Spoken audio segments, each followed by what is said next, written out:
Hello, everyone. Welcome. Good morning, good afternoon, good evening, wherever you're joining us from in the world. My name is Tony Shoala. My pronouns are she and her, and I am the operations lead for RSA US. I'd like to thank all of you for joining us in this conversation. What's the role of policy in strengthening connection? Before we get started, we like to start our events by talking a bit about the RSA and RSA US, as well as talking through some ground rules and best practices that we have and are always aspiring to in our events. Founded in the UK, we are the Royal Society for the Arts, Manufactures, and Commerce, and have been uniting people and ideas to resolve the challenges of our time since 1754. Today, we are over 31,000 fellows strong with nearly 1,200 here in the US. We are committed to a world that is resilient, rebalanced, and regenerative, where everyone can fulfill their potential. So with that, I want to transition to the best practices that we are always aspiring to whenever we hold space for folks. We are recording today's event, so if that shifts anything for you as far as the way you want to name yourself, please feel free to make any adjustments you need to there. We encourage and are always working to ensure that we're using language that celebrates people's humanity, speaking from our own personal experience, and being aware of the words that we're using and the impact of those words. Creating space for all voices. So either maybe stepping back if you tend to speak a lot, or speaking up if that's maybe a space that you're exploring and working to become more comfortable in. Considering your impact, so that goes is very closely aligned with that first point, being aware of the impact as much as you can of what you're saying, and then connecting with each other in a way that's authentic. So we want to connect with you. You know, this event is all about connection, and we encourage you to show up in the ways that are authentic and work for you. With that, if you've got any questions throughout the event, please don't hesitate to reach out to myself or my colleague, Claire Byrne. She's our senior community manager. She's also joining us today. I'm going to go through a couple other logisticy things real quick before I hand it over to my colleague, Alexa, who's going to be hosting us today. But while I do these few logisticy things, just wanted to pop up Sam and Ash's headshots so you can get acclimated with them a bit. If you do need any supports throughout the event, please don't hesitate to reach out to Claire or myself. We're here to answer questions, support in any way we can with technical issues, that kind of thing. As the conversation's going along, we encourage you to put questions in the chat window, or you could message them to either Claire or myself directly. We will have time later where if it works for you logistically and you're comfortable doing so, you can come off mute and ask questions. But we want to make sure that this is a space where you're able to engage in the ways that work best for you. So without further ado, I'm going to hand it over to today's moderator, the amazing Alexa Clay. Thanks, Tony. Really appreciate all the work you've done to put this event together, and so excited to be introducing our first speaker, Sam Pressler. Sam is a community builder, researcher, and writer focused on connecting people to the communities, connections, and commitments that make life worth living.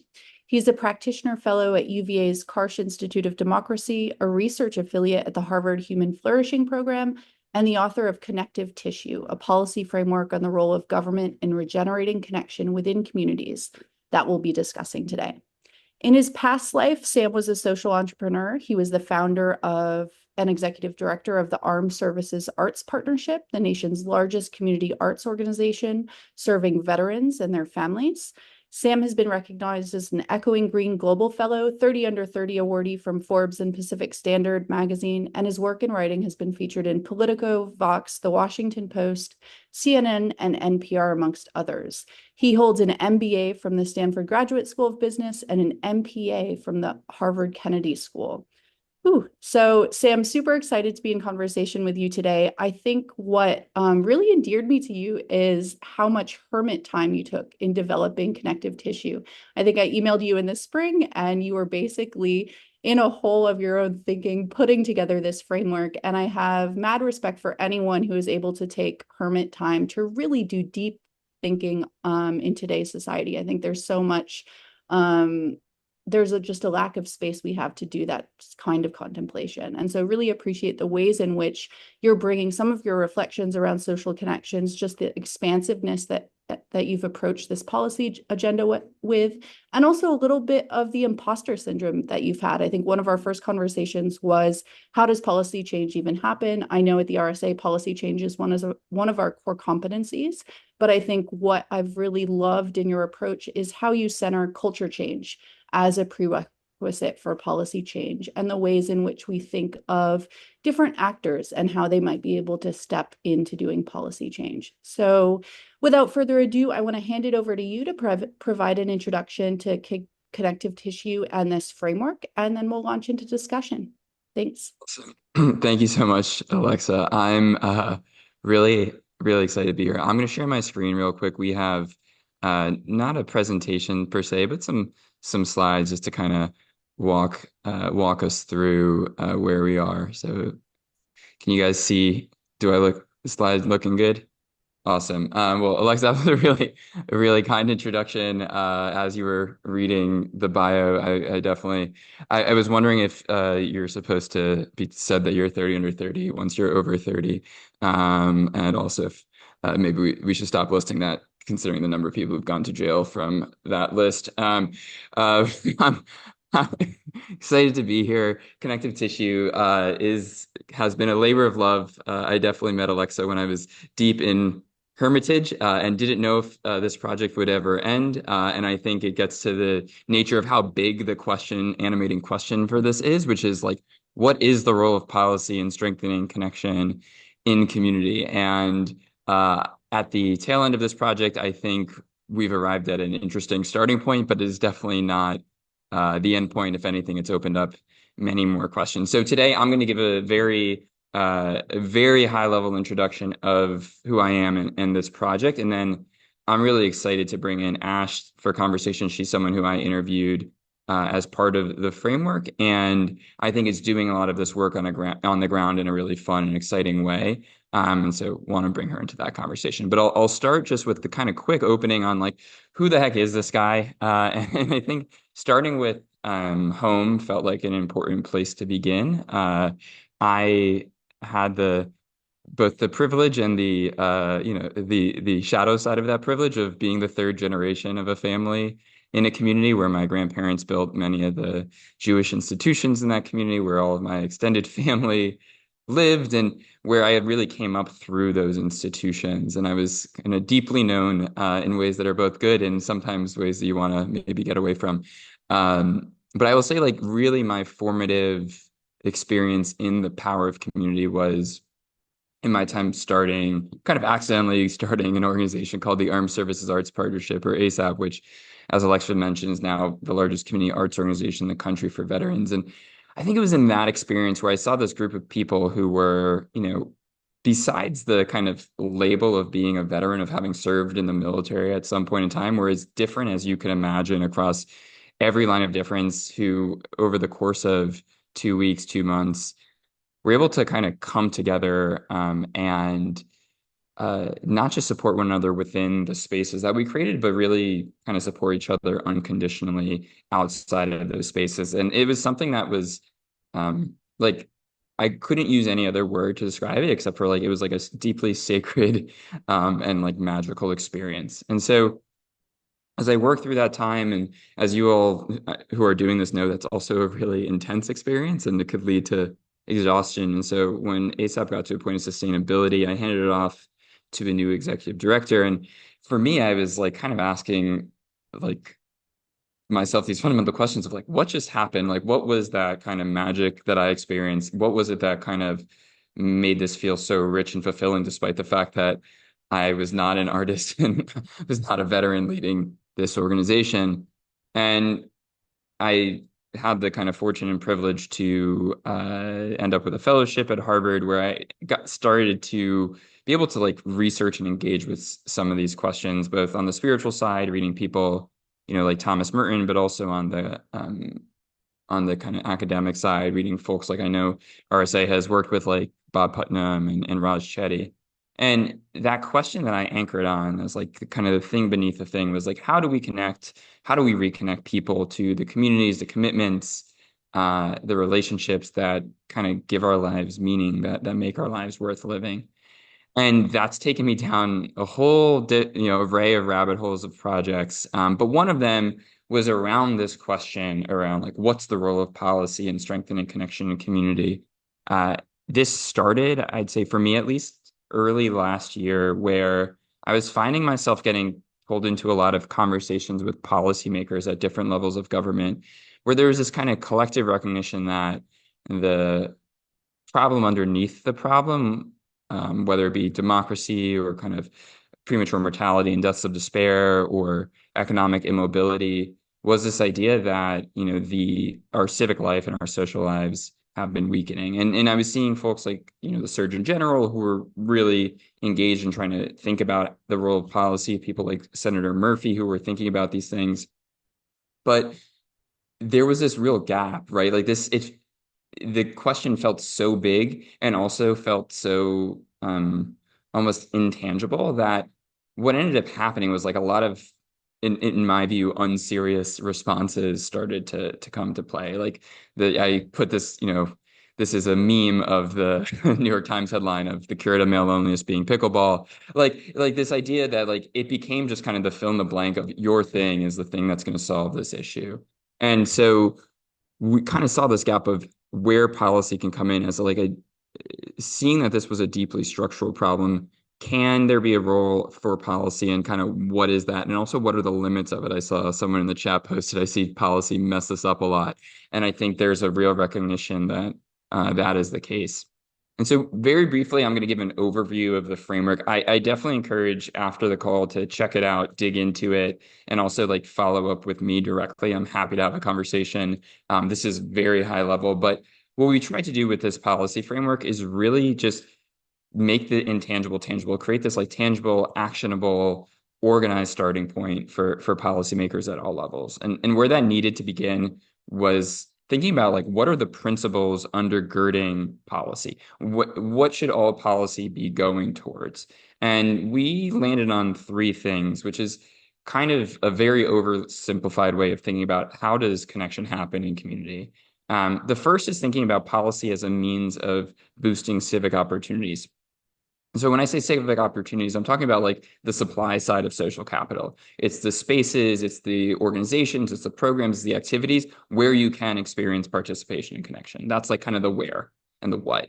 The second thing policy can do is influence the how, which is participation. What is our ability to participate in these civic opportunities where we can build relationships? And so you can make things more participatory, you could remove barriers to participation, but policy can play a role there. And then the third piece is actually strengthening connection in and of itself, and thinking about both policy's role in strengthening overall connection as well as kind of bridging forms of connection or connection across difference. And so all the policies in here connected back to those three principles. When we had those in place, we're like, okay, how do we organize this, right? This is kind of everything. How do we make everything kind of accessible? And so where we landed was structuring it into 4 chapters that kind of tied to the different ways that we thought you can approach connection in communities. So we have a chapter on foundational changes, a chapter on community institutions, a chapter on like the life transitions, and then a chapter on enabling conditions. And then within each of those, we have specific sections on specific categories. And finally, we have this piece on like, okay, now you've organized it. How do you make it something that people in communities and policymakers can act on? And essentially what we did there was organized by level of government, so federal, state, local, and also kind of philanthropy and community. And then within that includes specific policy opportunities and case studies or examples of in real life how these policy opportunities were being acted upon. And so this is just an overview of all of the chapters and sections of the framework. I'm not going to get into it in depth today. Definitely encourage you to dig in. But I think what I'll point you to is, if you're in a kind of community practitioner mode, if you're kind of a community builder yourself, there are some sections that are especially relevant to you. So looking at this community institutions section, we talk a lot about the role of neighborhoods in strengthening connection. We talk a lot about the role of kind of associational life and kind of civic infrastructure in strengthening connection. And then also the role of kind of community groups in these different points of the life transition, whether it's supporting in early childhood or supporting older adults, or kind of the welcoming of newcomers, both overall and also like veterans, immigrants, and formerly incarcerated people through community integration. So this is just a high level overview. Definitely dig in. I think what I want to talk to you and kind of close here before I hand it off to Ash is like actually really tangible examples of how community builders have leveraged their experiences and their work to directly shape policy. Something Alexa kind of shared with me beforehand is like policy feeling very separate from this community building work. And I think what I want the takeaway to be here is that how deeply influenced by it can be from the work I used to do and the work that so many of you are doing. And so I'll start very briefly with an example from my own experience with ASAP. We were very much in the early stages of like thinking about the role of the community arts in kind of improving veterans' well-being and integration in communities. And what that ended up happening is we were in the room basically shaping a lot of the federal programs that were about the arts and veterans with the NEA, with the Department of Veterans Affairs, and with the DoD, both getting more funding to programs like ours and our program, but also like the program design of that. And so that was, having that direct experience in proximity with communities was then valued by these policymakers to shape and direct more funding to these policies and programs. The second example I feature in the framework is the American Exchange Project. My friend David McCullough, who runs this, has been doing these domestic exchange programs, which take juniors and seniors in high school from very different places in the country and essentially have them engage in cohort experiences visiting other places. So a group of teens from Palo Alto and a group of teens from rural Texas will go experience a week in the life of Palo Alto and a week in the life of rural Texas and build those connections across very, very different experiences. And what David's doing now is working with state level legislators to get that program written into the budgets of governors and of kind of state general assemblies, so that funding can go and fund those domestic exchange programs. So it's not just philanthropy funded, it's actually funded by government because there's a clear benefit to it. The final example I'll give in brief is Welcoming America, which is really focused on welcoming new Americans and immigrants. And their approach is less so directly shaping policy, but more kind of creating the conditions to shape policy. So what they do is create certifications for cities and towns to basically recognize places and give a kind of carrot and stick of if you're being sufficiently welcoming to immigrants and refugees. And that work, what that does is doesn't directly shape it, but it then incentivizes places to adjust their policies and practices in a more locally rooted way to be more supportive of people as they enter their communities. And so I think the takeaway here overall that I want to share is just policymakers are actually really hungry for input on this. This is an area that has been dormant in policy for at least 30 years in a really like focused way. And people who are doing community building work, particularly at the local level, like have the situatedness and the positioning to actually inform and help shape what policies and programs and practice can look like from government to strengthen the social fabric rather than kind of detract from it. And so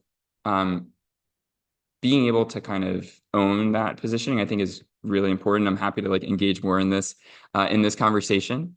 But that's also why I wanted to talk to Ash today, because I think what Ash is doing, one is like incredibly creative and fun and celebratory and joyful. And I think a lot of this work can feel like eating your spinach, and it doesn't need to be. And I think Ash like brings that to life in a really powerful way. And two, like she'll share more, but what she's doing through her work is creating the conditions for this kind of shaping of civic life and the shaping of community life by the people who are most affected by policies. And so I'm just really excited to hand it off to Ash and for her to share a bit more about her work. So I'll stop sharing. We're good to go. Awesome. Thank you so much, Sam. Thank you all for inviting me to be here. And I love that this conversation is happening with RSA and from the lens of arts and cultural workers, because I believe we are maybe on the surface unlikely bedfellows, but really great partners in this work. So I'm really glad to be here. I'm going to share my screen as well, just to do a quick introduction. And then after I move through this introduction, we will go into conversation about the policy framework. But I just wanted to share some photos and context for the work that we do, because I want to bring my people into this place. So yes, I'm Ash Hanson, she, her pronouns. And the first people I want to bring into this room, I come from 5 generations of Northern Minnesota rural poverty, 5 women who had children before the age of 20 years old that are resilient and creative and resourceful and ground this practice. So little me is always with me being like, how did we get here? And this is part of this journey. So as we're going along, I want to first invite you to share in the chat a rural place you care about. So our work, my passion is dedicated and committed to rural people and places. And we also work a lot with urban dwellers who are rural curious. And we understand that urban dwellers also can be rural lovers. And so just to kind of get us into that context and space, please do share in the chat a rural place that you care about. I'm calling in from Moab, Utah. I am from Minnesota, as I mentioned, and I lived there for 38 years. I've lived in Moab for 4 years, and I'm getting to know the desert and the desert ecosystem. And it's informing a lot of our practice in the Midwest, and as we're starting to expand more nationally in the Southwest as well. And I am constantly amazed by how the landscape and ecosystem really impacts the way in which artists and cultural workers show up and connect with community. So I'm expanding my own practice here, working on a theater project about deep time and our relationship to land and land use. A rural place I care about a lot is Granite Falls, Minnesota. This is in the Southwest Minnesota corner on the Minnesota River Valley. And I've had a relationship with Granite Falls since 2011, which is when I started my theater company, Place-Based Productions. And I identify as a theater artist and social practice artist. And Granite Falls was really the place where I got to explore that part of my identity by starting my first ever project. So Place-Based Productions does large-scale site-specific musicals about small towns. And I'm really excited to say that in all of our theater productions that we've done over the course of the last 12 years, we have had 100% participation of mayors in the plays that we do. And you'll see some of those faces as we go through. The only towns that we haven't had mayors in our plays are towns that don't have mayors, so townships. And then we'll also work with local leaders in that respect. So we really try to bring in the dynamic of municipal city civic leaders in relationship to the folks who live in the community to share stories of their place. We do not do historical reenactment, but we do look back in order to look at where we want to go into the future and do a lot of time traveling in our theater productions and clowns and clowning. So what does this really look like in practice? It looks like a lot of time spent in small town bars, on front porches, in cornfields, and doing things which one of my favorite organizing strategies in working with rural communities across the country is singing karaoke. And why I love singing karaoke is because if you see on the photo on the right, Storm and Norman and I have very little in common politically, but we sing "You're the Reason God Loves Oklahoma" together beautifully. And it's a way for us to start to connect and find folks who want to stand up and express themselves and share something potentially creatively or energetically with their community. And we think that is a great inroad for mobilizers and activators of change. So what does a large-scale site-specific musical theater production look like? It looks like lots of things, but we really use the landscape and the assets of the place to help people reconnect and feel a sense of stewardship to their community and to the places that they call home by inspiring daily moments of awesome wonder is one of the things that we like to talk about. And so this is from New London, Minnesota, town of 1,200 people. We had 80 canoes and kayaks on their mill pond in the middle of town. And the audience moved from scene to scene along in the shoreline to experience some of the histories and some of the forward-looking futures that we had gathered over a year of research and story circles and interviews with the community. And as I mentioned, a way to look back in order to look forward, to really explore the complexities of narrative and place, and who gets to call this place home, and why, and how, and what happened.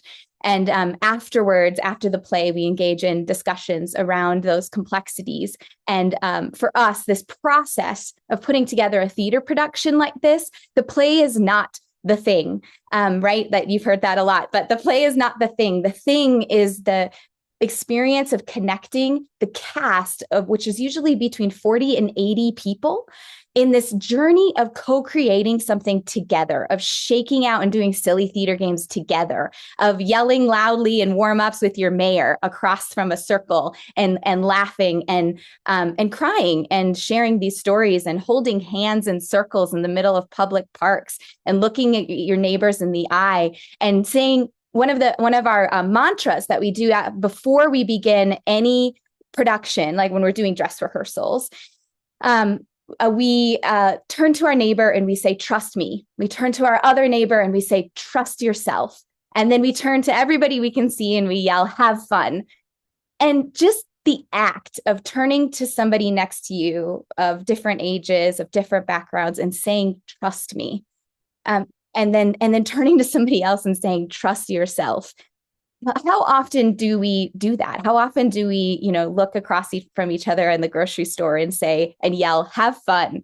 It brings this kind of sense of, it does something to our social fabric. It does something to the way in which we experience each other's cultures, we experience each other's stories. This is in a town of Milan, Minnesota, population 428 people, that had, over the last 2 decades, experienced a large new American immigration from Micronesia into the town of Milan. So now this town of 480 people, 20 people, is now over 50% Micronesian. And so this is a moment in a play where we're teaching 2 different kinds of dances. And the folks that were laying on the street, in the middle of the street, on Main Street, kicking their feet in the air, were teaching this dance that they used to do in the high school when it was open. Whenever the song Wipeout came on and it came to the drum beat, we'd all lay down on the floor and kick our legs up in the air. And so to just have hundreds of people in this little town, our audiences are usually over 100 folks, lie down and kick their feet in the air, and then have this cross-cultural exchange of then later teaching gestural dances from the islands, having an opportunity to learn each other's cultures in a way that is really joyful and playful and unique and out of the ordinary, in the middle of Main Street, for example. And that may change then your experience of Main Street moving forward. This act of joyful, playful behavior that we get to express in public spaces, having giant puppets, having lots of color, having an opportunity to laugh and throw things in the air and be silly or run and jump in the water at the end of the play. What does that do for our relationship to our places and our relationship to our neighbors? So part of what we think about is recreating memories of places that you may have loved your entire life, and falling back in love with places you may have loved your entire life.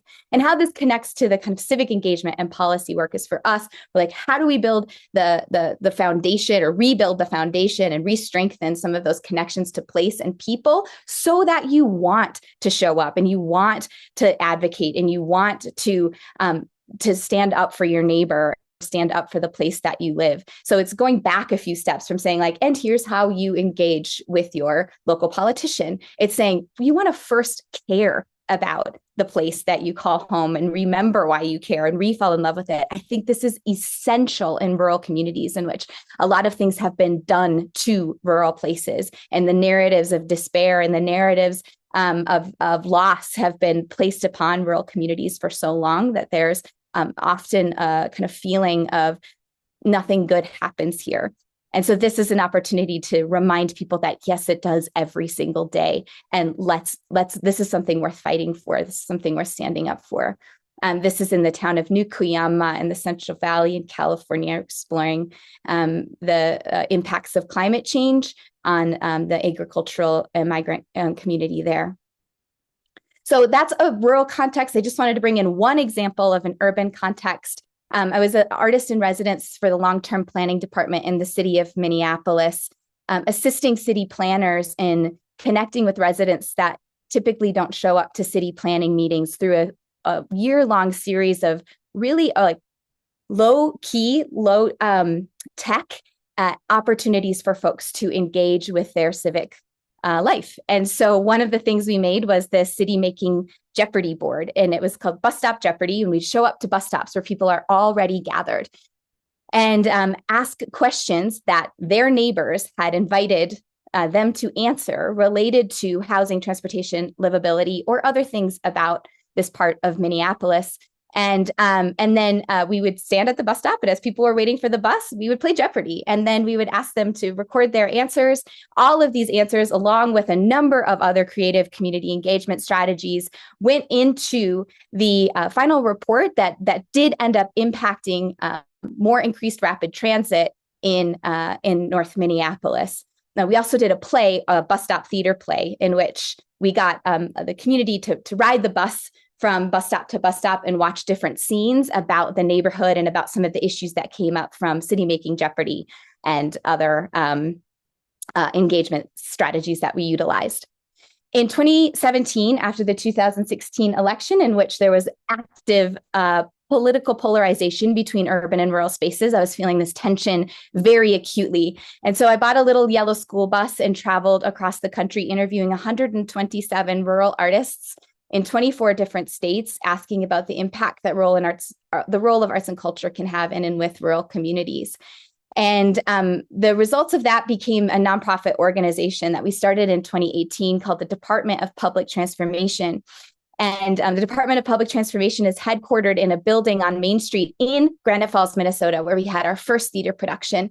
And that building is called the Yes House. So Department of Public Transformation, we work with arts and cultural leaders in small towns and rural communities across the country to support this kind of ecosystem strengthening work. We know that there are creative, connected, engaged artists and cultural workers that are doing really incredible work, and they're under-resourced and under-highlighted and under-featured and focused. And so we want to try to get resources to those folks and elevate and lift up those stories. Our values are accessible play. So again, like playing together to break down these barriers, and I love that Sam talks about this a lot, is essential to our work. Deep compassion, understanding that rural people and places have been through a lot, and we respect that. We try to understand where people are coming from and then invite them in a way that they can participate to the fullest of their ability with that understanding as the baseline. Reciprocal exchange, we are not disseminators of information or knowledge. We are here to learn together the best way to move forward with our communities. And intentional representation, making sure to do what we can, that there are more opportunities for people of color, LGBTQIA plus individuals in the community, and Native representation showing up in leadership. We have a 150-year vision because we know this is long-term generational work. And so we are only 7 years into our 150-year vision and plan. And it was taken us a long time to get here with the social fabric as frayed as it is, and it's going to take us a long time to repair. And that doesn't mean we shouldn't start, and that doesn't mean we shouldn't move forward, but it also, this kind of vision gives us an opportunity to not feel so frustrated if things move slowly, and things move slowly in rural spaces. And we respect that. There is urgency to a lot of this work, but there's also an understanding of culture and how long it takes to make a kind of culture shift that allows for people to engage fully with their full expression of self. So this is from a dinner party of a rural urban exchange. 50 people from the Twin Cities area and 50 people from Southwest Minnesota gathered for dinner. And the menu was questions, appetizers, light get to know you questions, meaty main meal questions, and some hopeful dessert questions. Our projects connect, activate, support, and nurture rural arts and cultural workers. There's a lot of stuff here that I could go into, but I just encourage you to visit our website and take a deep dive on how we are helping rural municipalities think differently about the role and value of arts and cultural partnerships inside of civic life, and how working with artists can make more equitable, engaging, and effective civic practices, how investing in third places with artist-led, people-centered engagements, like the Yes House, the building that I mentioned earlier, can is essential to rural life, supporting rural arts and culture workers that are already doing this work, and to nurture the field by connecting us to each other as it is lonely and isolated work. Just a few photos from the Yes House to see this in progress Main Street building. You see a lot of buildings like the image on the right that have fallen into disrepair, and there's not a lot of access to. I'll do some stats and stuff later as we get into the conversation with Sam, but of the inequitable access to philanthropic resources for capital, specifically in rural places, to create third spaces, as there's such a decline for those kinds of places in rural communities. That's one of our major advocacy tools. And so we've worked with, these are a cohort of ours from 5 different cities or small towns across the state of Minnesota who are doing projects like the Yes House. And we are working with them on a 2-year effort and providing some of that engagement support to activate their places with their community. The last slide here I'm just going to share is 2 highlights of my life and relate it to our work. This all takes a lot of risk and like jumping into the community life in a very intentional way. Always making sure that there's a parachute there to catch you, and making sure that you have somebody, a support network there for you, has been really essential to this work for us. And the second image I wanted to share was in 2018, I was selected as one of the Obama Foundation fellows from a pool of 20,000 applicants across the world. And I don't say this as a gold star moment. I say this as a focus on rural arts and culture on this level, on the national level, that that the work that we were doing was pulled out of this stack of 20,000 plus people to say, rural arts and cultural workers are something we need to be paying attention to. And I'm so honored to be one of the people who is able to elevate that truth inside of politics and policy. So I will stop sharing there. And that's the basis in context for this work, and then happy to jump into conversation with Sam. Awesome. Thanks so much, Ash. And yeah, I was furiously taking notes for our conversation. I also know there's a lot of really good questions in the chat, so maybe like we tee up a few questions here, and then we can get into a broader discussion with the group, because I want to make sure folks come in. One of the things that kind of struck me here, and it gets to one of the reasons why I'm so interested in your work and where it resonates with me, is like that example at the beginning of like singing karaoke, right? And I think I guess it reminded me of like there's so much focus right now on like bridging, like we need to come together across difference. But like what it struck me is what you're focusing on right there as like a precondition for policy is actually something that's like about bonding, right? It's about this shared activity that you both are deeply connected to despite all of your differences. And so I am curious of like how you think about in the work of creating the preconditions for people to, shape their civic life and shape their community life, how you think about the like importance of shared projects and shared activities as that like starting point. Yeah, absolutely. I loved in the policy framework this quote, antidote to isolation is connection, and that breaking down of the objective and subjective ways in which we feel connection and ways in which we feel belonging. And some of the big major challenges that our work addresses is things like rural blight and social isolation and access to resources and damaging narratives. These are huge topics. These are huge, meaty topics. And if you say that to somebody, it can be very overwhelming. And rather, what we then do on the hyperlocal level is say, how can we fall more in love with our places? And that can be something as simple as one of my favorite examples is a friend, civic artist that I love. Everyone look into her work and support her. Mary Welcome. She's a rural civic artist who did this project in Fergus Falls, Minnesota, where she sent out these citizen cards in which there were they're really beautifully designed artist cards of all of the dates of the city council meetings. And it was a punch card. And so if you come to a city council meeting, one of the city council members would punch your card. And if you got 10 punches, one of them would take you out for lunch.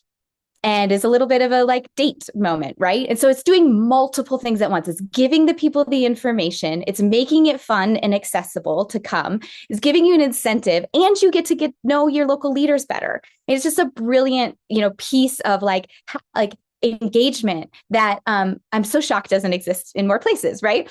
And so I think why I think it's important to work with artists and cultural workers in general is finding that playful approach, the strategies that get us to come to play ping pong together on a street corner is a little more exciting than potentially going to city council meeting. Why do we have to have our voices heard in these very formal institutional frameworks? I mean, there's important and relevance in that too, but can we make a bridge? And can we have these conversations in a more, like community space that doesn't feel so threatening or intimidating? And where can cultural workers help to build that bridge? So I think we do that through a couple of things: falling in love with each other, falling in love with our places, and finding fun ways to invite people into the process that isn't even using some of the words like civic engagement on the front end, but then providing the stepping stones to get you to the next place. Yeah.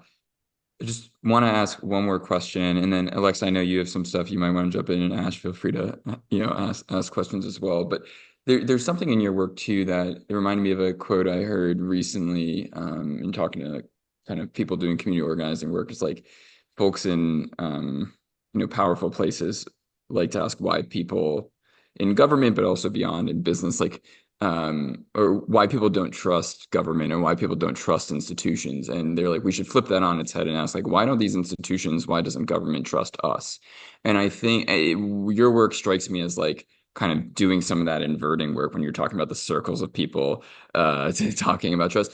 And I'm curious, to the extent that you can share, even if anecdotally, like how you see this, the kind of playful provocations of your work as inverting that dynamic, as inverting power dynamics in terms of building trust of government in the people that they're ultimately trying to serve. Like, I'm curious how that has come up in your work. Yeah, absolutely. The term that you use in the framework around civic opportunity desert struck a chord with me. And, in a lot of rural communities, the places we work, there's these, it's like, are you a food desert? Are you education desert? Are you a health and wellness desert? Are you a now civic opportunity desert? Like, access has become so limited. And again, this idea of what we do not have is always put in front of our faces, and that we are not worthy of having these things. And so the way that this flips it on its head is to show what we do have and to celebrate the culture of the place that does exist, and to amplify and make beautiful these assets that are already in existence. And then the act of dreaming together becomes even more possible. Why I like theater as the tool that I've chosen for my community organizing strategies, because you do have this blank canvas. We came together, we created something from thin air with the bodies that we have in this community, with the voices that we have in this place. We've made something magic happen together. And what are we going to do next with this power and potential and possibility? What a different way of framing and thinking about your place than than the lack of access to. It's like the opportunity and possibilities are boundless when we come together and create something from literally not from the thin air. So that's I think the inversion piece. I wanted to also just pull out this idea about why this impacts rural places even more, I think, than some of the other places in our country. One of the key points that really struck me in your framework was Americans without degrees, in contrast, increasingly lack the time, resources, and opportunities to participate and cultivate relationships in civic life. One of the quotes. So approximately 60% of rural Americans do not hold college degrees, which means social isolation disproportionately affects rural areas if we do a causation. So that, in conjunction with these other issues, transportation, geographic isolation, lack of access to healthcare, right? So all of that is just like the context. We also receive less than 7% of the funding in the country, even though 20% of us live there. And we wonder why rural people feel frustrated and disenfranchised and have a lack of trust in civic systems. In the state of Minnesota, there are 47% of nonprofit organizations exist in rural communities. 47% receive 8% of the funding. And that's just one state. That's like one state. I encourage everybody to look into their own, right? So it's just like, where is the equitable access to resources? And one of our advocacy, and I'm so glad you put philanthropy in there, not just as a funding source, but also as a role in storytelling and documentation and process-oriented pieces, help us get the information that we need to tell these stories. Just thinking about like one of our when we go to our funders that we work with, or our partners that we work with, it's like, what is your portfolio? What are you giving currently to rural places? And if it's less than 20%, what can we do to help get you there? So we can at least on a baseline be equal in terms of the percentages of people that live in these places. What would that do to double what is already given to rural communities in terms of access to financial capital to do these kinds of projects? If we move from 7% to 14%, which isn't even yet at the equitable place, right?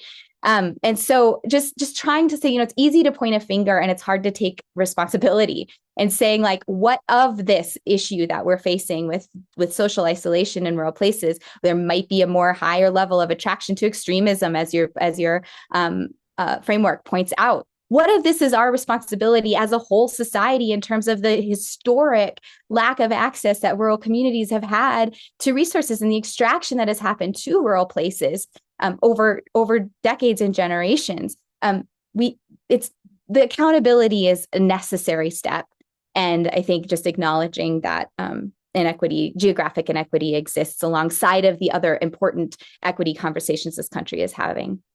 Yeah, no, that's we could have a whole conversation on Wendell Berry's writing. And for anyone who wants to, who hasn't read Wendell Berry and wants to think about the roots of this, I highly recommend The Unsettling of America as a starting point. But Alexa, I want to bring you in. I know we have about 25 minutes left, and I want to make sure we bring in some of these really good questions. So I'll turn it over to you. Brilliant. Thank you both. This has been so enlivening for me. I think, Ash, the lens that you bring to this work is such an unpolicy lens, and yet so important. I think how we embody this policy agenda with our full humanity, with joy, with trust, all the narrative work that you're doing. There's so many RSA fellows that are really leaning into this moment right now, thinking about how do we rebrand our place? And it's not a superficial exercise. It's a really deep exercise of feeling like we have expired narratives around the places that we live and the cultures that we occupy, and how do we breathe fresh life and culture into those places. And so I'd be really interested in connecting you with some of the practitioners that are really trying to bring together some of those resources for people that are reimagining their communities. And Sam, what I love about your framework is how it's not a linear policy report. I think the intention that you have is for this framework to animate conversations, to activate practitioners, for it to really be this open source tool that people can riff on. And so in that spirit, want to open up for conversation. I know, Amar, you came on quite early with a question around culture and its relationship. Do you want to share that? And then we could pass it over to Kelsey. And I think Emily, you had a question as well. Yeah, sure, Alexa. Thank you. Y'all hear me okay? Okay. Yeah, so I'd ask a question, Sam. I think one of the early things you said was sort of something akin to culture change before policy change, or culture change upstream of policy change. I think that's been an underlying thread in the whole conversation that you have now had with Ash. But I'd love for you to just comment on that concept. Say more about that and why that principle.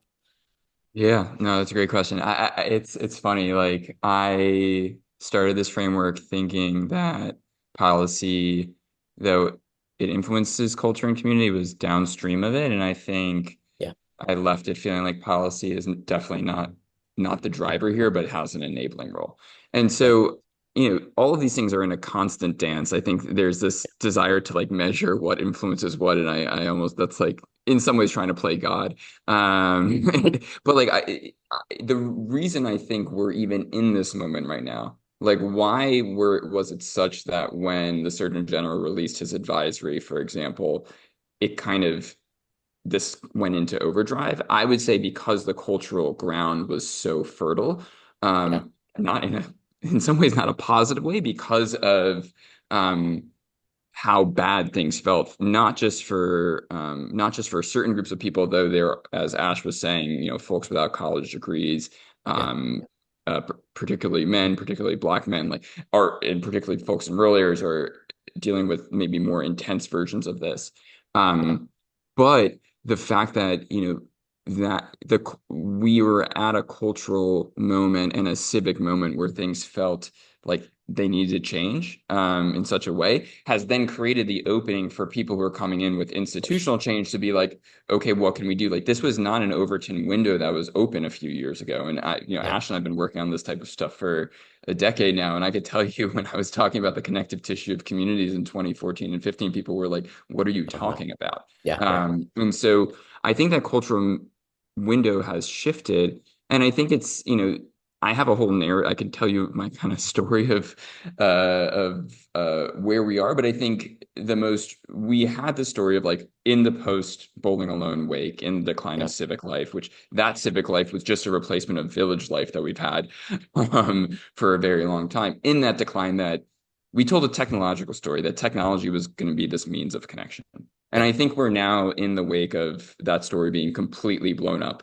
And like the promises that we had with technology being our solution being shown to be weakened, and like there's just a mass opening of what is going to fill Yeah. that void. And so I think that's where this opening has come.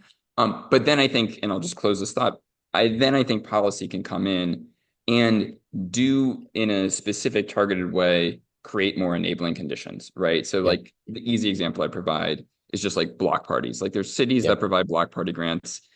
If provided more micro block party grants, it's not like your mayor telling you to meet a friend. It's literally just giving neighbors tools to Yeah. cooperate with one another and organically build connections. So there are Yeah. things like that if viewed from a cohesive and comprehensive way, you could actually see policy moving, Yeah. seizing this moment and moving things in a different direction. It's really helpful. Sam, oh, sorry, Ash, please go ahead. And I think I had a I just follow-up. Yeah. yes. One additional example that's not just government in that respect. So what we do is we pay our staff to volunteer at other community events. So Yeah. 1 to 2 to 3 hours a week. Can we get our business communities to say we are going to, all employees will be paid 1 hour a week to volunteer at your local whatever you want? And what that could do for social fabric. So just there doesn't have to just come from government, but the culture can shift in lots of ways of encouraging that kind of civic participation. Yeah. So like cultural change sort of creates windows of opportunity whereby policy change can sort of scale or enable more and more sort of accelerated cultural change. I'm curious, sort of follow up maybe for both of you, not to suggest, Sam, that any one of us present company included can play God, but what's your theory of how culture change happens? What enables or accelerates, catalyzes culture change? In your view? Maybe the arts and culture worker would be Yeah. a good person to start. Yeah, for both of you. Yeah. I mean, I think it first starts by identifying the existing culture and the direction in which you are headed, just like any journey. Yeah. And so what the theory is for, I haven't written a theory of change for cultural work in rural communities writ large, but what we really try to do is operate from the place of what is the existing cultural attributes that provide a welcoming, safe, accessible place for as many residents as possible, and what can we build upon from there? And so I think what often happens is that cultural change makers come in and say, you need to be going here now, come with me, rather than saying like, and it makes you feel like, well, what about the existing culture that we have? What about the ways in which we already work and operate? Why are you disregarding this? So again, it's slower than we want it to be, but it starts with acknowledging what exists and celebrating the beautiful pieces of that. And then deciding together where we're headed rather than having somebody else tell us what the culture changes that we need. Yeah. Amar, residents? this is a beautiful question and one that I think about a lot. And I think it's nice that it has a spotlight within the policy conversation. But I think one of the ways Yeah. that I think about it is both my parents were anthropologists. And so if you read Mm. sort of deep ethnography, I think we're brought into these worlds where we think, oh, culture is something to be observed or to be respected. And I think what interests me more is, and those ethnographies are really dense and really boring. I think the work that Ash does, the work that Sam does, I think it's around this idea of how do you create culture? How do you hack culture? Yeah. And how do you support that evolution with integrity? I think, Ash, which is what Yeah. you were just getting at in honoring what exists. And part of the culture changes that I've seen is also the power of subcultures, right? And so when we have these microcultures that are able to really stand in something different, that have different etiquette, different ways of relating, different ways of doing that then begin to seep into the mainstream. And I think there are lots of different theories of how culture change. But I think one that I'm interested in is maybe with the social connections conversation, what are the subcultures that are influencing this agenda that might be able to have some influence? And I'd be curious, yeah, Sam, if you have reflections on how culture change happens, and Amar too, you know, from your experiences, what you've seen.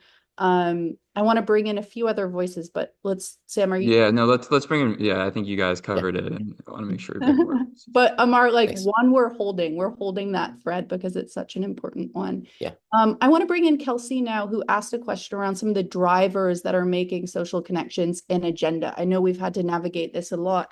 And Sam, we had early conversations around, you know, this is being owned from, you know, a mental health loneliness perspective. This is being owned by sociologists. This is being owned by cultural workers. Where do you see the different threads coming together? Yeah, Kelsey, do you want to? Yeah. Yeah, do you want to ask? I Yeah, just want to make yeah. sure I I want was to just get your question. yeah, I was just going to provide a little bit of context for my question. So, I work for the American Academy of Arts and Sciences, and we've been working for a while on a project about economic connectedness. So, focusing on a particular kind of connection and relationship, you know, ones across socioeconomic lines, which very much is inspired by Ross Chetty's research and others, you know, showing that these are really vital for the health of our economy and democracy. And in our follow-up conversations about this project, obviously, as Alexa just mentioned, like people are talking about this from all different kinds of angles. And you know, from the social isolation perspective, the health angle, economic immobility, or declining democratic participation. And so within these conversations, we've been trying to figure out like what actually motivates policymakers to get involved in relationship work. Like, is it just kind of bombarding them with all of these at once, or like is it more useful to kind of, I guess, pick a lane and see what works? Yeah, well, it's interesting. Yeah, it's definitely there's two parts to that question. Like, what's strategic and like what's optimal. And you guys are doing great work around this, so I'm sure you've done a lot of thinking. You know, the strategic angle. I get the sense that the thing that feels maybe a little confusing about this is also a great asset in that, like, this is the thing underneath everything. And so if you're a policymaker who really cares about housing policy, right? Like, and you really care about, like, not just the material side of this, which is a ton of a focus around affordability and supply, but also the kind of social side of, like, how do we actually feel connected in our neighborhoods? Well, like, housing is a really good entry point. If you're someone, I'm doing a private event on Monday with a bunch of like senior education leaders who are thinking about what's the role of social capital and belonging in education. If that's what you talk about, this really matters to you. And so I don't think it's a one size fits all. I think, you know, the Surgeon General being the kind of face of this is he played a really good role of, you know, at least getting it out there. But I think it's inadvertently become anchored too much on the public health side. That's just my opinion. And frankly, the tools that we're kind of looking for from a strategic perspective, and I outlined this a little bit in the framework, and this is much more on the how, sometimes like go against for example, how public health goes, which tends to be a little bit more top down and technocratic, right? Like we're talking about small d democracy, inviting people in to participate and be agents over their own life, not designing the perfect policy solution for people. And so like in that way, I think the folks who are civil society democracy folks are actually really well suited for this because they're thinking about different ways to get more engagement, right? And if you think of Putnam's original work, Making Democracy Work, like his thing, the greatest predictor of whether democracy, for example, would thrive in a place is whether there's like more choir groups in that place. It was nothing else. So it's like thinking about what Ash is doing and like creating the conditions for participation. Like that might be a better tool to use. I think the final thing is and I've shared this with Alexa, is there's real tensions in this work, right? Like, Raj Chetty's work on economic mobility is interesting. Like, I think his research is incredible, but like, there's also there's another side of mobility, which is what's happening in rural places, right? They're dealing with outward mobility, and so mobility in some ways is a solution, but it also is a creator of other problems. And so I think we're not from a deeper policy conversation, like what strikes me is we're operating at a surface level, and there's like actually really deep first principles conversations. Like, what do we think it means to live a good life and a flourishing life? And like, how does that then relate to how we map policy on top of it? And like, for me, health is important, but a good life for me is not just like my number of years. And so a pure public health frame doesn't work for me. So it's like thinking about that, I think, is somewhat missing in this dialogue right now.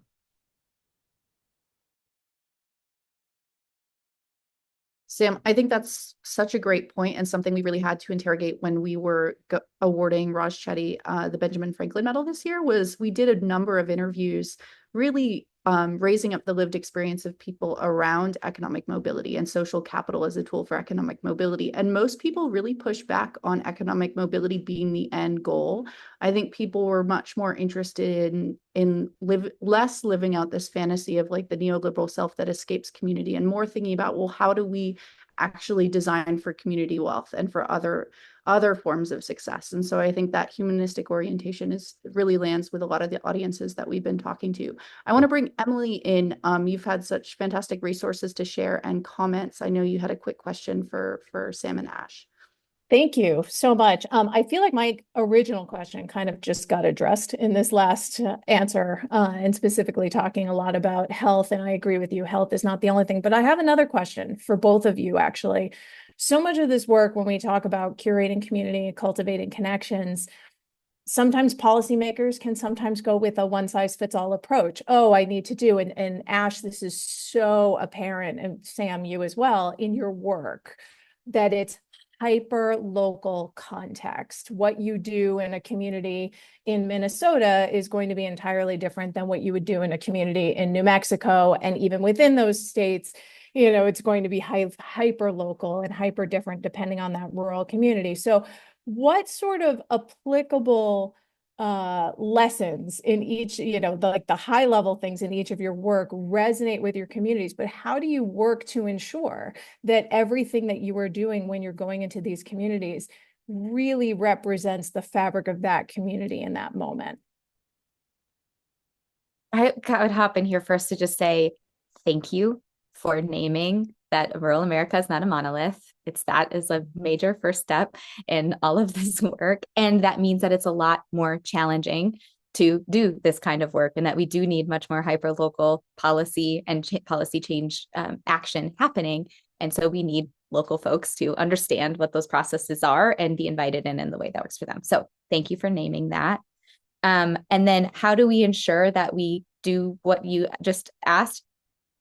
We can't ensure it. We do the best that we can with as many people as we can with the time that we have. And we sometimes mess up, we sometimes don't get it right. And we sometimes leave people out and we try again better next time. And I know that's like, but I feel like there's like a hesitancy to even begin because we might accidentally mess it up. And it's, the like perfect in the way of good kind of thing that, I think we need to be extremely intentional and we need to do our absolute best. But we can't, it's hard to represent every single voice and every single person. It's pretty impossible. And to be a representative of a certain demographic is really impossible. And so I think that there's like the coalition building piece of this for us is around the best shared vision we can get at this moment is this time with the people who are in the room. And we did our absolute due diligence and best to get a wide range of folks in this room. And then, living into our values and understanding that I'm going to do one of those things where you like quote something that you can't remember where it came from. So I apologize. But that people are with children now have shifted to the number one priority that they hope for their children is happiness, not wealth, not stability, not health. It's happiness. And so we're like, okay, so if that is the place we're saying, Amar, like we're going towards is a sense of happiness, then we need to move backwards from there of like, what makes us happy? Be feeling connected, belong. What if we had a line item invested in every city budget and every community to just cultivate moments of happiness, joy, pleasure, attraction, desire, love in our civic life, in our budgets that we make? Is like that we're just going to put money into play. Because that's what we want. We want to be happy. And so, those are the kinds of visions that I think we can mobilize around that have maybe a more universal sense of direction. And people may want to think it's frivolous. It's frivolous to be playful. It's frivolous to be joyful in this, right? I know you don't, but why would we put a line item in our city budget for play? And it's like, because it's what everyone in your community is saying that they want and what they want for their children. We're not listening. I rambled a bit, but I hope I got to some things and Sam can make it more cohesive. No, that's good. I'll provide the more, you gave I like that was a good authentic artist answer. So I'll try to give a policy answer as well. So there's two different things that I'm holding here. I think one, it goes back to the principles. So I have this section in the framework where I just wanted to name kind of our principles for this. There's real disagreement on what is the role of government in community life. And we just named 4 domains and kind of where we fell on 4 domains. So one was a more technocratic approach versus a more small d democratic approach. For us, inviting people in to be more participatory is almost always the answer around this. It's not going to be coming from experts. It's going to be coming truly in response and kind of representative of community and participation. So I think that's one. 2, I think this is one that folks on the left may struggle with, is there's a real devolutionary approach in this. This is not going to come from federal government. This is not going to be a top-down federal government thing. There is some actually wisdom in how our government structures that the people closest to the problems and the governments closest to the problems, though oftentimes not fully representative of their communities, are maybe going to be better situated to respond. So I think that's getting at your point, is that second principle. And then there's another 2 principles, which are what is the government's role vis-a-vis associational life? Does it crowd it out, or can it enable it? We believe it can enable it. And then what is the government's role vis-a-vis the market? And is the market purely just in service of civic life, or do you actually have to protect people from the market at certain times? And we fall on you need to potentially protect people from the market. And so I think one is just the principles in terms of how you approach it. I think 2 is actually outside of policy. And this is kind of my spiel, but I call it the hardware of civic life has structurally and fundamentally changed over the last 50 to 75 years, where we've gone from the kind of bottom-up, member-driven, self-governed, self-sustaining federated membership network to the top-down kind of corporatized non-profit model. And as we've done that, we've actually reduced the ability of civic life and local people to respond to their own needs, because we fundamentally separated revenue and governance from membership and community. And this is where the non-policy piece comes in, but there is a real work to be done in civic life to become more self-reliant, more interconnected across silos, and less dependent on distant, faraway actors for our funding sources. And I think that's it's this thing, and this is coming from Theda Skocpol's research and diminished democracy. But it's getting to this point of responsiveness to local needs, because our revenue sources so oftentimes are from distant, faraway places. We're then pulled in other directions in a need to appeal to those revenue sources. But if we were able to build our own power in places more locally, we could be more responsive. And so those are my 2. I could talk for hours on this, but I will stop because we're almost at time. Both really wonderful. Thank you. And I appreciate both perspectives, quite frankly, because Ash, I obviously 100% resonate with you, but and agree. But Sam, you're exactly right. And I think that's an important component of this is you have to realize where those revenue streams are coming from and find that happy medium to meet in the middle. So I appreciate that you're both doing this work. Thank you.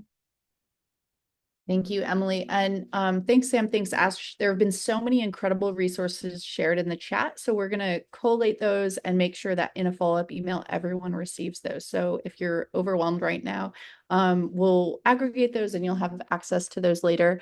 We have a couple minutes left. So really just want to see, Ash and Sam, if you have any final thoughts, parting thoughts, as well as any calls to action for this group. I know there are a number of conversational threads that we're going to be taking forward at the RSA, and I'll share more about how to get involved in our social connections work. But Ash, anything that you want to end on or share?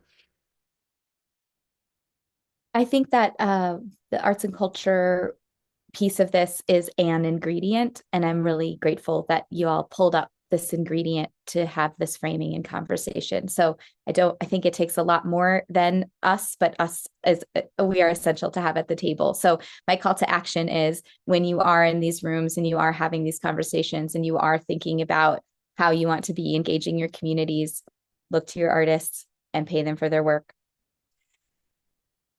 And then if you want to join us more at things, sign up for our newsletter. We have a lot of virtual conversations. We welcome everybody, urban dwellers included, to come and have conversations with rural practitioners across this country. And we'd love to stay connected.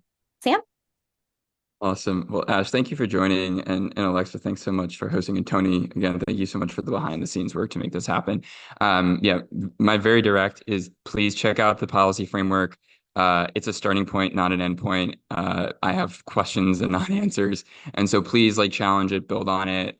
You connect with me directly. I'm happy to have conversations, share it with folks.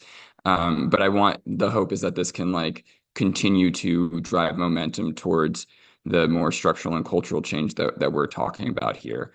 So please do that. And the other thing is even if you don't want to engage with policy, I actually said this to someone yesterday, so much stuff in the framework can be done outside of policy. You live in a community, create a welcoming program and a welcome kit for people to join. Policy doesn't need to fund that. You could do that. Paul's Church read a newsletter I wrote on that, and now they have a welcome kit for all newcomers. This is stuff that can exist outside of policy. And so as you're doing this work, and most of you are doing that, continue to think about things that you can do in your own civic life, because policy can help, but it's not going to save us. Brilliant. Well, thank you both for sharing so much of your perspective here. I was really moved, inspired, energized, and excited for what comes next. If you'd like to stay connected with the RSA and receive our newsletter, which is curated around social connections, you can sign up for that. We also have another iteration of this event happening on October 10th with Fred Riley from Aspen's Weavers Network. So if there's someone you think might enjoy being part of this conversation, or you want to tag them to be part of that conversation, we encourage you to invite them. And lastly, the RSA is really looking at how we hold this conversation and support connected places. I know one of the recommendations that Sam had in his policy report was thinking about almost a resilient cities approach to social connections. So how could cities really learn to think about becoming more socially connected and create the coalitions to do so? So we're actively piloting efforts with a number of different cities to think about creating more social connections in those places. So we'll share more in a follow-up email and coalesce all these resources. Thanks everyone for joining today, for making time. Feel free to email either of our speakers if you have any follow-up questions or just want to connect with them. Thank you. Thank you so much. Good to see you all. Thanks so much, everyone. Really glad to have you join us. Take care, everyone.